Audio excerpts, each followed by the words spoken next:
Hello and welcome to today's edition of Extraordinary Outcomes. I'm Shubhanjan Sarkar, your host and founder of PitchLink, the buyer-seller engagement platform.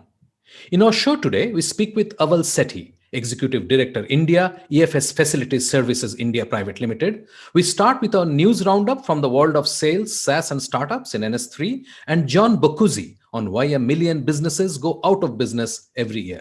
Let's dive right in. First up, news in NS3.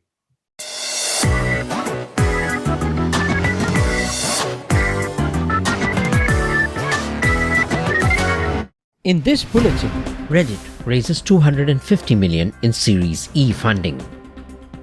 G2 names best sales products for 2021.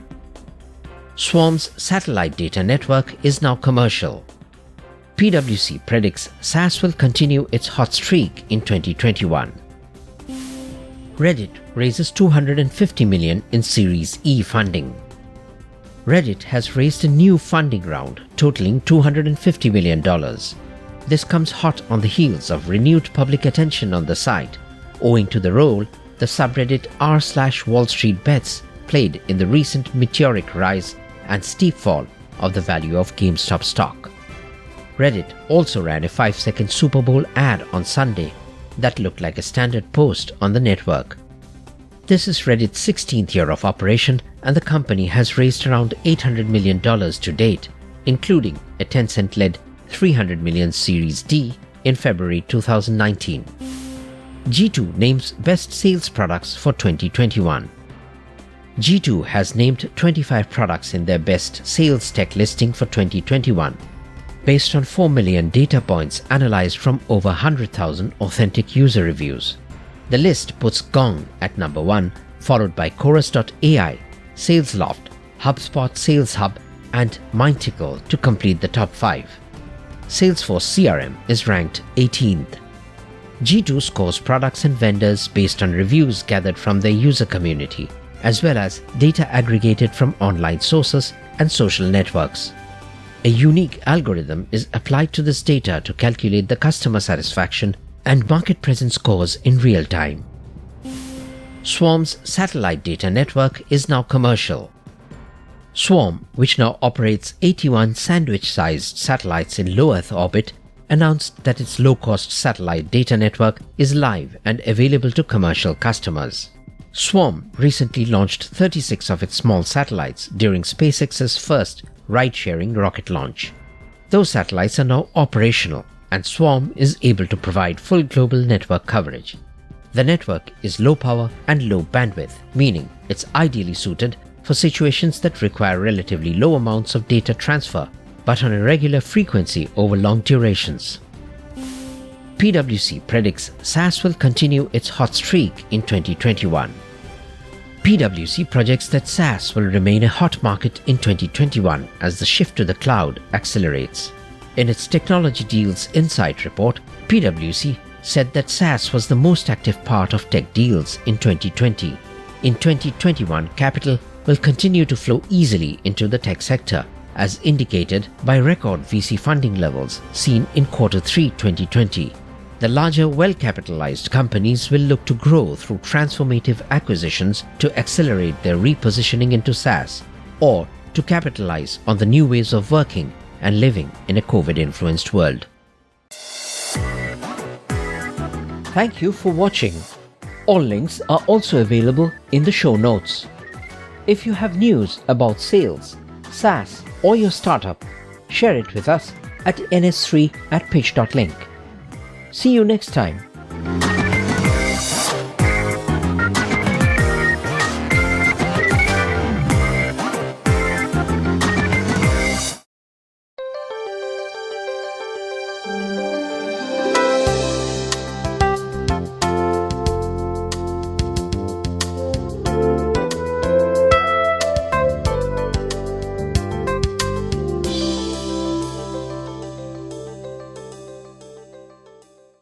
Meet Aval Sethi, Executive Director, India, EFS Facilities Services India Private Limited. Aval started his career in the Indian Army and moved to the corporate world, where he has worked in different industries and organizations like iEnergizer, Bechtel, JLL, and Proteiga. Aval brings in over 26 years of rich experience in multidisciplinary areas of procurement transformation, strategic planning and negotiations, critical supplier development and relationship management, with a clear leadership focus on driving enterprise value. Aval has various accomplishments and awards to his credit, both while in the military service as well as in the corporate world. He was named among the top 50 global thought leaders and influencers in procurement and is a member of the advisory panel of Entrepreneurship Development Center of the Delhi Technological University. Aval is an alumni of Delhi University, Symbiosis Institute of Management Studies, Indian School of Business, and the National University of Singapore. To get started, let's dive right in. How does a buyer decide to buy?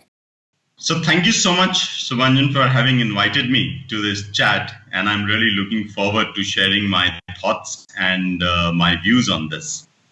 So it's a very interesting question on what pushes the buyer to buy. Now, I would like to firstly go back into a little history to talk about what initiates and brings the buyer to a table with the seller. Now, for any requirement within an organization, there is obviously, firstly, a need that has to come up. That need mostly is determined by somebody on the operations side or somebody who's managing the day-to-day affairs within an organization. And it could differ from the organizational structure and the business that that organization is in. But once that need comes up, there is a business case that would be required to be built up. So either an individual or a team comes together and they then determine what is the business need actually. And then after they've homed on to the business need, they will start developing justifications around it. And that justifications will have probably 2 or 3 critical pillars around it. The first one would obviously be a cost analysis. Is it really worthwhile? How will it commercially benefit the organization or the function or the department on which or from where the need has arisen? Once they've determined that, the second pillar goes on to a benefit analysis. On a long-term basis, will it really benefit the organization? Does a product or a service really tie in well into the organization's growth path or the organization's future? And the third aspect or the third very important pillar is the value delivery. That if I get that product or a service, is it going to create value? Is it going to create value in the short term? Because I have a short-term objective, I have an emergent requirement, I think this is a need, I need it fixed and so on. Or I'm looking at a midterm value creation or something which will last me over the probably a life cycle of an organization for the next 10, 20 years, and it'll be really wonderful to integrate a product or a service within the organizational structure. Once all that is laid out and the individual or the team is very clear, the next step that goes forward is actually creating a whole business case around that piece and then taking it up for approvals within your organizational hierarchy. You will need to get a buy-in from all these stakeholders to really say yes. Obviously, I would also caveat this to say this process may not happen for every product or service, but for wherever there is a large stake that is involved in this process. Now, once all that is done and the individual gets a thumbs up from the organization, it could be the CFO or the CEO, it flows into the next step. And the next step is that individual now says, okay, I need a procurement function. I need somebody to go out to the market. But even before I do that, for that procurement function, I need to lay down certain parameters. What exactly do I want? Because procurement is a little away from day-to-day requirements or day-to-day operations. Unless I really handhold and tell him or tell that person or that buyer in the procurement function what exactly I need, he will not be able to do justice. And therefore, the parameters has to be crystal. And so I need to define a scope in detail. I actually have to go a step ahead and define the service levels that I want or I expect from that product or a service. And also then go about and lay down the key performance indicators for that product and the service. When I take it to the procurement function, now the procurement is very clear on what the expectations are. And once they've understood is when they are ready now to get to the market. Now to start the buying process also for a procurement guy, it starts with a request for either a quotation or a proposal. Now there is again a differentiation between these two. And a lot of people actually can't differentiate between what is a request for a proposal and a request for a quotation. Right. And I'll probably not get into the details of differentiation between these two. Yeah. But essentially, they will reach out and request for either one of these from the suppliers. And once they receive inputs from the market, they will then sit back and start to analyze. And they will do this assessment based on the requisition that has come to them from the user. This is which they will probably shortlist a few of these suppliers, and they will now aim to set up certain meetings with these suppliers. And these meetings are firstly, as a first step, going to be very broad-based meetings, because the procurement buyer is still not very clear if the supplier is the right supplier. Does he actually match up to the requirements, or what percentage does he match up to? And therefore, the next step always is a knowledge sharing or an education session that kickstarts. So the supplier would probably be called in and he would be asked to explain their product or a service in a little more detail.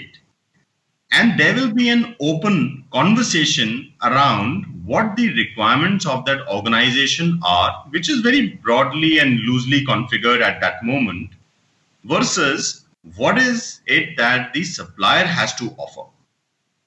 And in that discussion, there could be a lot of interesting points and comments and knowledge that may come up, which a buyer will always make notes about to take it back to the requester.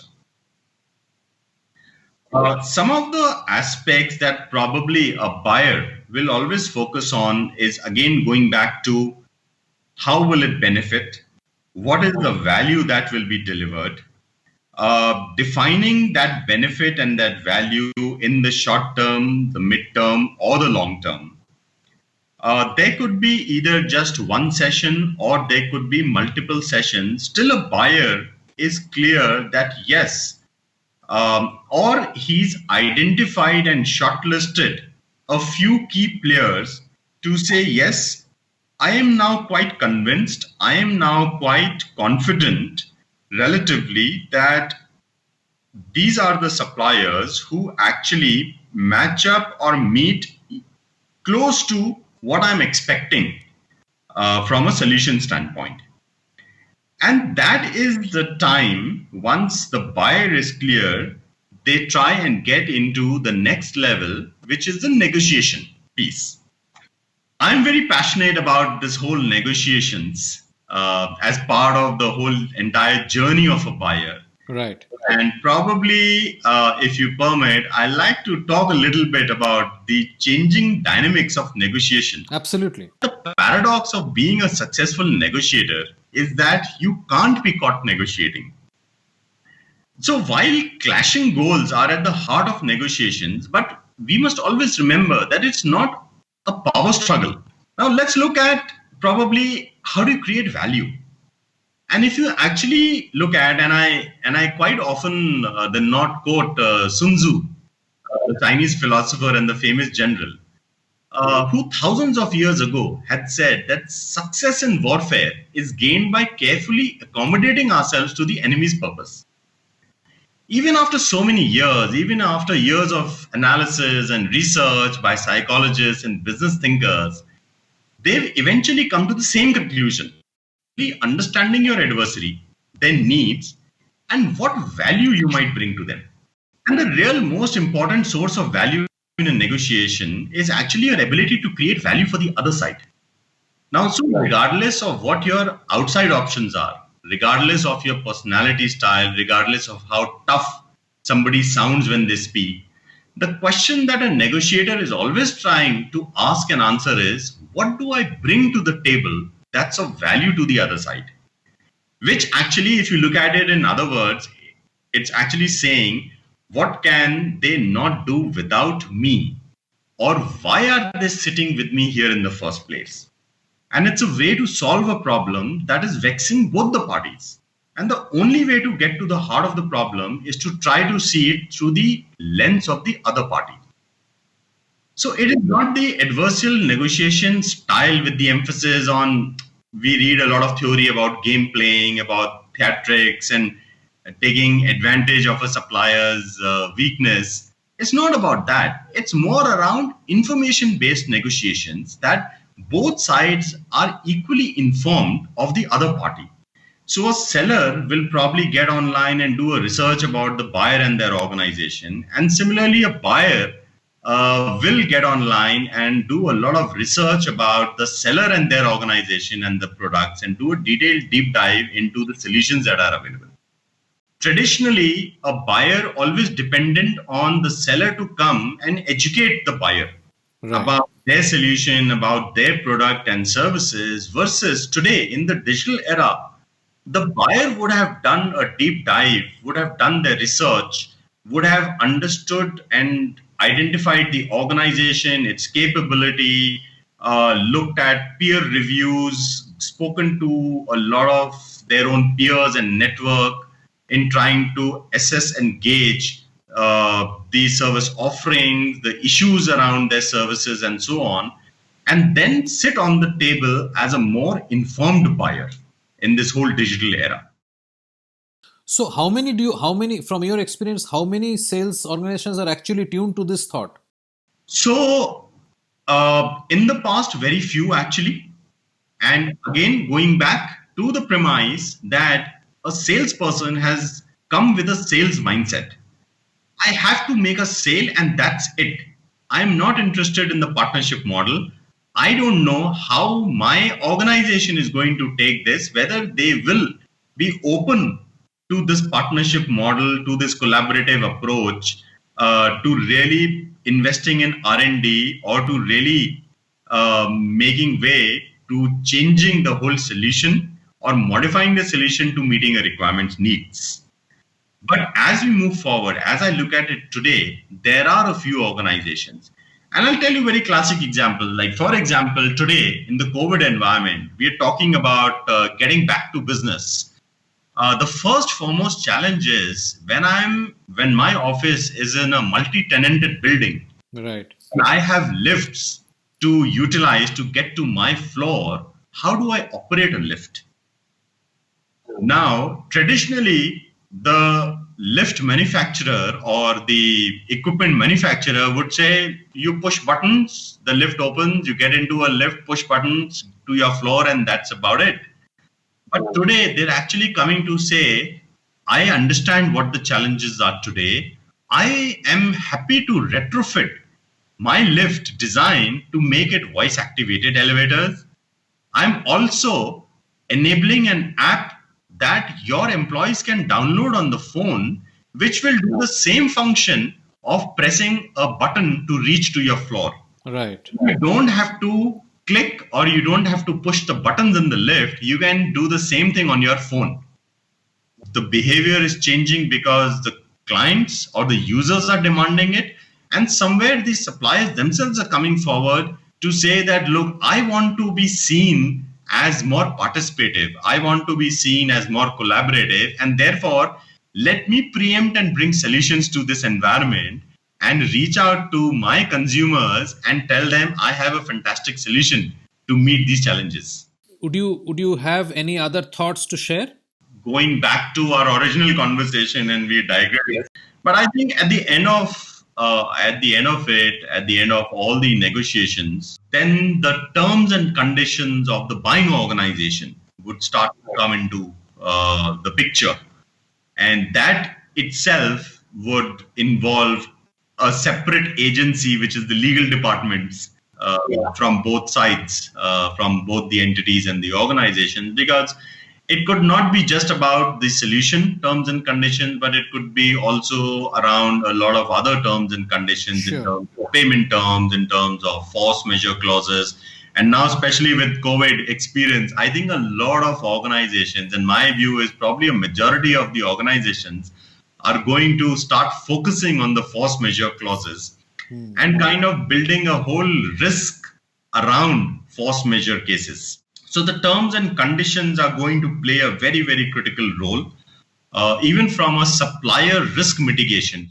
Most of the times when we set up agreements and contracts, we set them up with our tier 1 suppliers. Tier 1 suppliers are our immediate suppliers who are providing us that solution or providing us that product or a service. We never really talk about what are their dependencies, which could be from a tier 2 supplier, as we classify them, or a tier 3 supplier. You may have an absolute watertight contract or an agreement with your tier 1 supplier. But what if the tier 1 or their tier 2 supplier fails in their commitment, and a tier 1 is unable to deliver to their commitment? At the end of it, your organization still gets impacted. Most of the organizations and their procurement functions never really focus beyond tier 1. It is very, very important. It is very, very critical that we start focusing and talking about our tier 2 and our tier 3 suppliers, because a large amount of our risk actually sits in that bucket. And let us also start bringing that up during our negotiations and during our discussions around setting up terms and conditions and setting up terms for our agreement and our contract, is how do you de-risk yourself from the risk associated with your tier 2 and the tier 3 suppliers. Right. But probably once those terms are ironed out between the legal departments, between the users and so on, probably it's a stage where then the procurement or the buyers will be confident enough to go back now to the requester and start getting or looking towards internal approvals. And once that is approved is when the buyer comes back to the seller and says, now we have a deal, we are ready to sign, these are the terms that we've agreed, and so on. And then that deal eventually gets signed. And but the process of buying does not still end at that stage. And I talk again a lot about managing relationships with suppliers. So my focus is always building an ongoing relationship with suppliers. Obviously, again, if an organization works with thousands of suppliers, it's not really humanly possible to really engage and maintain relationships with all those thousands. But again, I go back to that Pareto's principle of the 80-20 rule. Right. Of where does your 80% of your spend lie? Probably with those 20% of your critical suppliers, and identify the top suppliers out of that lot and start interacting more closely, start meeting them more regularly, more formally, informally, start building relationships, and start managing those relationships through monthly reviews, through quarterly business reviews. And then as you start to work collaboratively together and as the partnership models mature within the organization, I think you also then start focusing at building the next level to innovation and higher levels of collaboration, joint R&Ds, jointly looking at upgrading these solutions when you are locked in over a longer period. And again, I go back to what is that life cycle of either that equipment or that solution. So, for example, you may have bought a centralized air conditioning plant and the life cycle is for 9 years. So you are locked in into that marriage, the so-called marriage with that supplier over a 9 year, at least minimum, unless the supplier is able to provide you upgrades in their equipment, change a few parts, update their software, and so on, and extend that life by say another 2, 3, 4 years or 5 years. Similarly, with a lot of other equipment that you have in place, and so on. So the procurement actually the cycle does not stop at buying, but goes on till the life of that product or that solution. And that is where the buyer plays a very, very important role. And while the user is very happy because he's got what he wants and is using the product or that service, but it's very critical, and a lot of responsibility rests on the buyer of how they approach the selling organization, and how they engage with them, how they develop relations with them, what is the kind of support that is provided to them, what is it that they develop with the selling organization over a period of time. Till pretty much late into the process, the vendor doesn't get a peek into the need, and even then, there are so many steps involved in the vendor actually trying to figure out what outcome the customer is actually looking for, and so on. How can you get into this process early into the game? How can you get involved earlier into the decision making process so that you can help the customer with that change, requirement, definition, and mindset? So I think this conversation is best had during the knowledge sharing and the education session. Now I've had through my corporate journey, Right. number of occasions where actually the suppliers have advised me on a better solution or a better offering or an upgrade to what I'm asking them, because there's already the next step that is available in the market, and it doesn't cost you much. Right. For an incremental price difference, you can get something which is much, much superior, much better, much agile solution that is available. Now, the entire discussion prior to that knowledge sharing discussion is something which is probably more internal focused. Right. It is about the generation of the need, and then the whole process of tying in the various stakeholders within the organization, getting the buy-in, building the business case and the model. Yes, probably at that point in time when the user is building the business case, maybe if he approaches the procurement at that stage, and procurement reaches out into the market to say, or to kind of determine if a solution of a similar nature is available, and starts interacting with potential suppliers to really build up the business case also. But those kind of cases are very far and very few, because it all actually boils down to the business requirement. What does the business need? And in my view, I think it's more when you're sitting with those suppliers during the knowledge sharing and education sessions, would be an opportune time for the sellers or for the selling organization to actually start educating of whether there is something better that is available in terms of a solution or a product or alternate products, alternate solutions, which could actually push the organization to a new level altogether from what they are demanding or experiencing.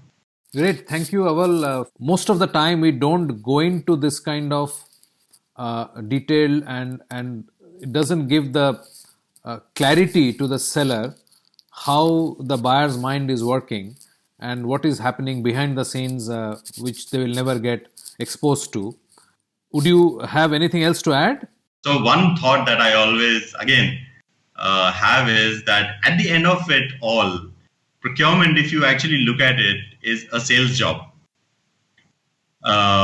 Because in every deal that I've been through, I would have to sell to my suppliers on why I deserve that competitive price among all of their other customers who could be bigger organizations, who could have bigger budgets.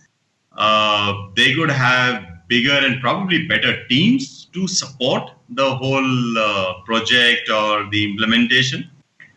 Resource is limited and competition is obviously very fierce.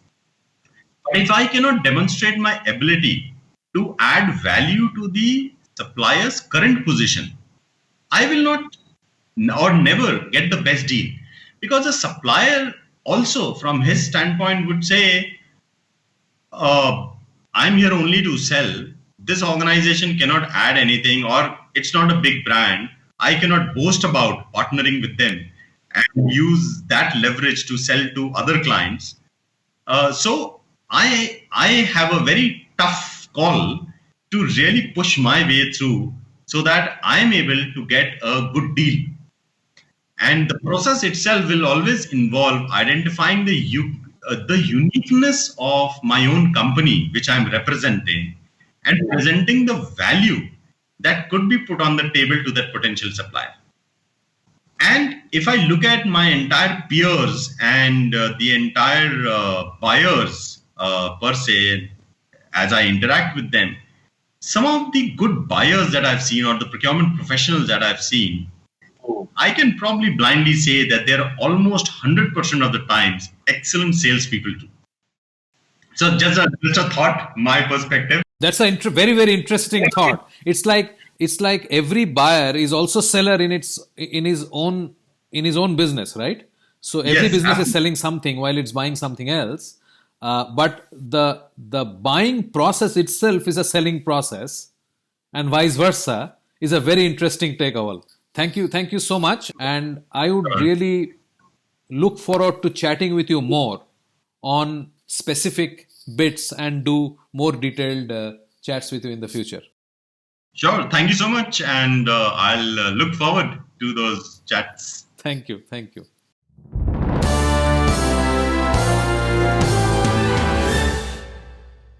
Tibor has been a sales leader for over 25 years and has been called a brilliant sales tactician. Tibor develops salespeople who understand that success in sales is about execution. Everything else is just talk. Tibor has trained leading companies including Imperial Oil, Bell Canada, Business Development Bank, amongst others. His proactive prospecting program has been accredited by the Canadian Professional Sales Association. Tibor co-authored the award-winning book Shift, Harness the Trigger Events That Turn Prospects into Customers.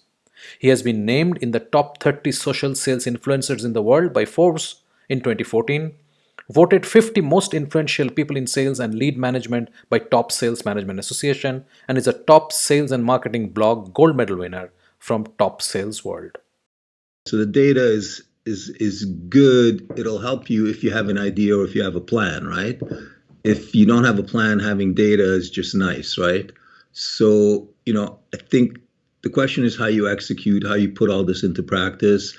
Again, the same thing that you were saying from the point of view that people tend to do the same thing. Like there's a lot of fashion, Me Tooism type of thing. So if all of a sudden everybody does something, look at the rise of sales enablement, like what a concept. They should really call themselves sales disablement, right? Because if you look at what they bring to the mix, it's really nothing.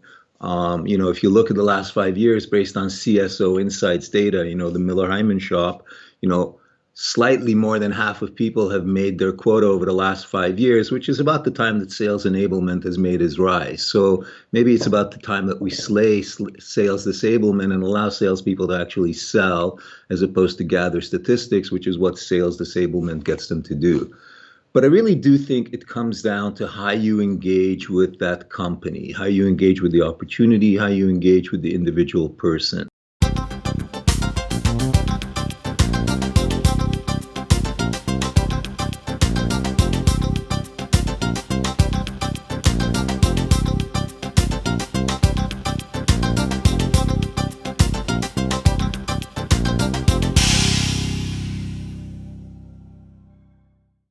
And finally, here is John Boccuzzi, Chief Sales Officer at ISG Research, on why 1 million businesses go out of business every year. This lecture was delivered at the TEDx organized by Bryant University. Listen in. So why is it that each year, roughly 1 million businesses go out of business? Is it because of Walmart's aggressive low pricing? Maybe. Could it be Amazon or another online retailer's aggressive free shipping program? Perhaps. Is it just that the competitor was that much better at their marketing and sales techniques? Or are all these just excuses and the real answer lies in delivering exceptional customer experiences each and every day? I have been fascinated by business and why some succeed and others fail. And my career has given me the opportunity to visit literally over 1,000 businesses and meet hundreds of executives and entrepreneurs. And the ones that stand out are the ones that truly focus on delivering exceptional customer experiences to their clients. Well, that's it for today. Thank you for watching. Until next time, stay well and convert more.